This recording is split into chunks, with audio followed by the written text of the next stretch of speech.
Healthy lunch ready है। तुसी भी इन्हू बनाओ तो खाओ तो इंजॉय करो।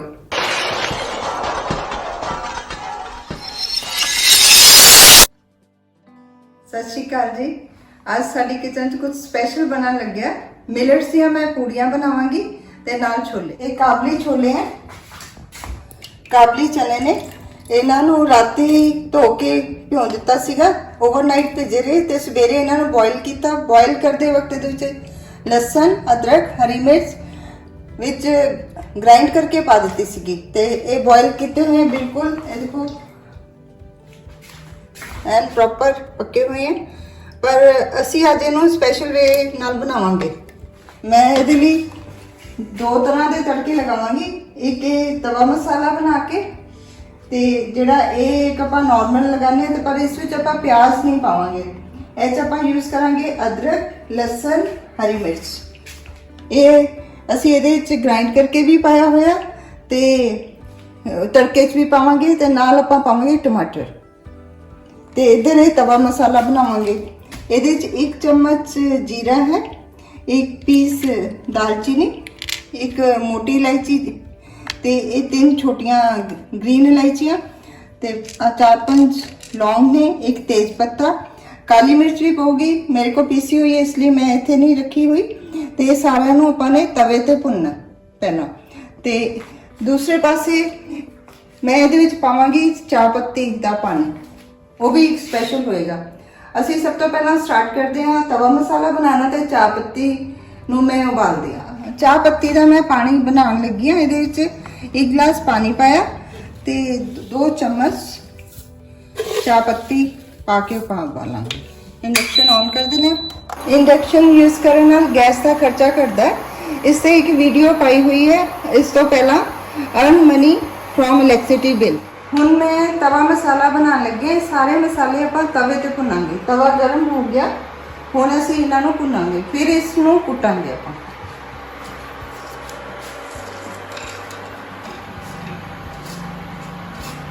ये मसाले भुने गए। ये देखो इन्हों के कलर चेंज हो गए। हुण इसनूं थोड़ा ठंडा होने लिए रखांगे तो सैकेंड में दूसरे पासे तड़का लगाना शुरू कर देंगे। ये 1 कड़छी तेल पाया हैगा सरों का, तो ये गर्म होएगा फिर आप तड़का लगाने। ये सूखे मसाले हम कुटते हैं, ठंडे हो गए और ये तेल गर्म हो गया। इन्हें मैं कुट के रखी। हरी मिर्च जो मैं ग्राइंड कर लिया मसाला बनना ये सब तो पहला।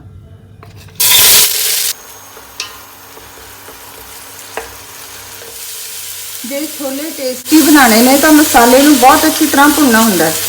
जे मसाला साडा अच्छी तरह भुनिया जाएगा तो ही हर एक मसाले का टेस्ट आएगा तो ये बहुत टेस्टी बननगे। मतलब इसका मेन मसाला भुनना ही है, तो ही अगले मसाले पावांगी मैं।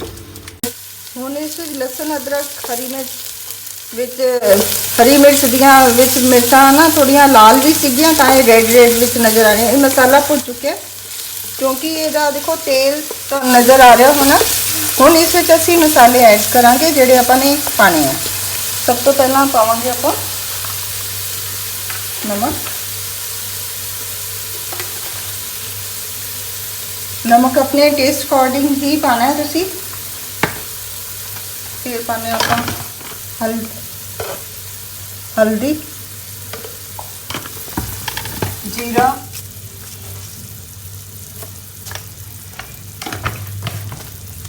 जे लाल मिर्च पसंद करते हो वो भी पा सकते हो। मैं थोड़ी जी पाऊंगी घर की कुटी हुई मिर्च।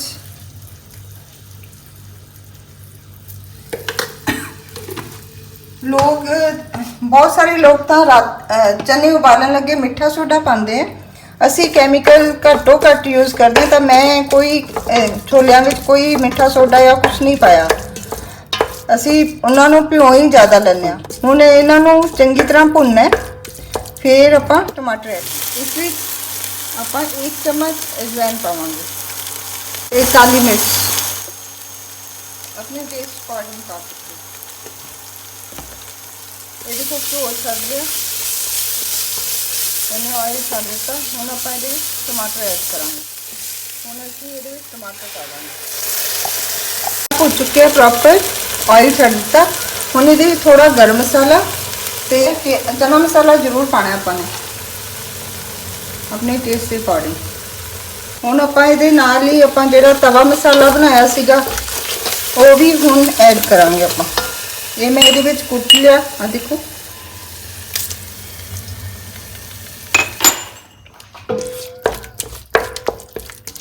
बस इनू हाले भी 2-4 मिनट भुनांगे, फिर आप छोले ऐड करांगे ते छोले ऐड करांगे।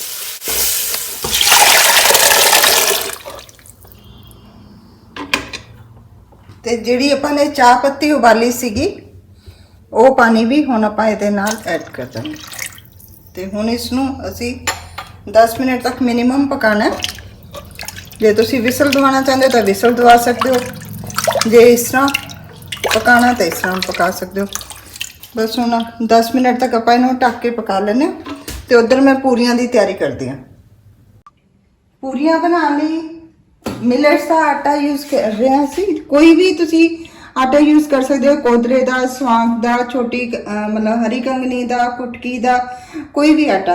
ये मैं 2 कौलियां लिता, मतलब ये मिलेट्स का आटा तुसीं कोई भी यूज़ कर सकते हो। ते नाल 1 कौली कणक का आटा है। इनू मैं हुणे गुनना दिखावांगी तुहानूं, गुन के किवें इनू गुनना। ये स्वांग के आटे दे ने, अज स्वांग के आटे का असीं बना रहे हैं। इनू आपां दोनों आटियां नूं मिक्स कर लेने। कणक का आटा थोड़ा जिहा इसलिए पाया बाइंडिंग वास्ते, वैसे तो मैं कणक का आटा विच नहीं यूज़ करती। तो मैं कई व्यूअर्स तो कला मिलेट्स का नहीं बनेगा, इसलिए मैं कणक का आटा यूज़ किया थोड़ा जिहा। तो हुण इहदे विच आपां थोड़ी जी अजवैन पावांगे, मैं पा रही हूँ। नमक पा सकते हैं आपां, थोड़ा घ्यो पावांगे, 2 चम्मच ऑयल पावांगे। इहदे नाल पूरियां सॉफ्ट बनणगियां। इहनूं प्रॉपरली इस तरह मिक्स कर लांगे आपां। पहला सारे नूं नमक पाना चाहते हो पा सकते हो, सब्जी विच नमक है इसलिए मैं नहीं पा रही। जे थोड़ी मेथी, कसूरी मेथी पाना चाहते हो वो भी पा सकते हो तुसी। इसनूं पहला अच्छी तरह मिक्स कर लेना, फिर आपां थोड़ा थोड़ा पानी यूज़ करांगे।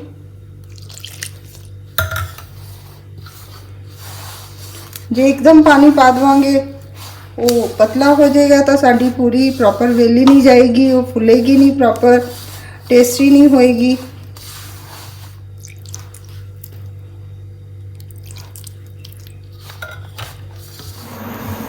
इसकी बाइंडिंग बहुत अच्छी होती है, सारी परात भी अपने आप ऑटोमेटिकली साफ होगी। इट मीनस कि तुहाडा आटा रेडी है। आटा रेडी होंदा यही पहचान होंदी है कि तुहाडी परात प्रॉपरली अपने आप बिना पानी तो ही साफ हो जाए।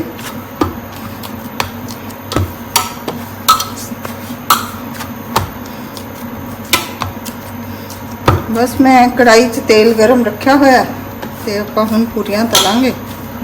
अज तुसीं मिलेट्स दीयां पूरियां खा के देखो, बहुत स्वाद बनदियां ने, ग्लूटन फ्री ने, हेल्दी ने, एनर्जेटिक ने। छोटे छोटे पेड़े बना के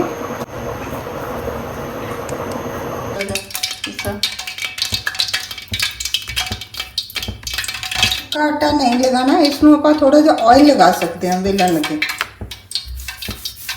पेड़े में थोड़ा जा ऑयल लगा के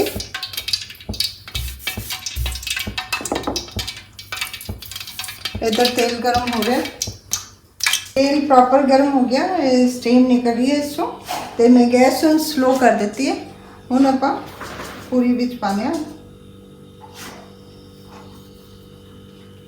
तुसीं साइज अपने अकॉर्डिंग किस तरह साइड से करके इस तरह कर दो। इनू हल्का जो इस तरह प्रेस कर दो तो पूरी फुलती है। गुड,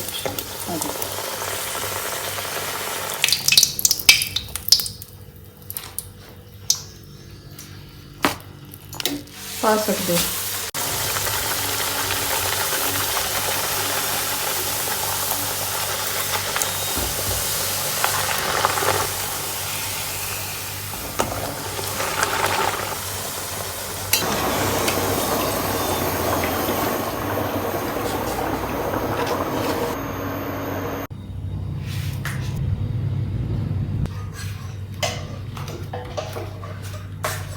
ਹੈਲਦੀ ਲੰਚ ਰੈਡੀ ਹੈ। ਤੁਸੀਂ ਵੀ ਇਹਨੂੰ ਬਣਾਓ ਤੇ ਖਾਓ ਤੇ ਇੰਜੋਏ ਕਰੋ। ਤੁਸੀਂ ਮੇਰਾ ਚੈਨਲ ਸਬਸਕ੍ਰਾਈਬ ਨਹੀਂ ਕੀਤਾ ਤਾਂ ਹੁਣੇ ਕਰ ਦਿਓ ਤੇ ਹੋਰ ਵੀਡੀਓਜ਼ ਦੇਖਣ ਲਈ ਬੈਲ ਆਈਕਨ ਦਬ ਦਿਓ ਤੇ ਮੇਰੀ ਵੀਡੀਓ ਨੂੰ ਲਾਈਕ ਕਮੈਂਟ ਤੇ ਸ਼ੇਅਰ ਕਰੋ।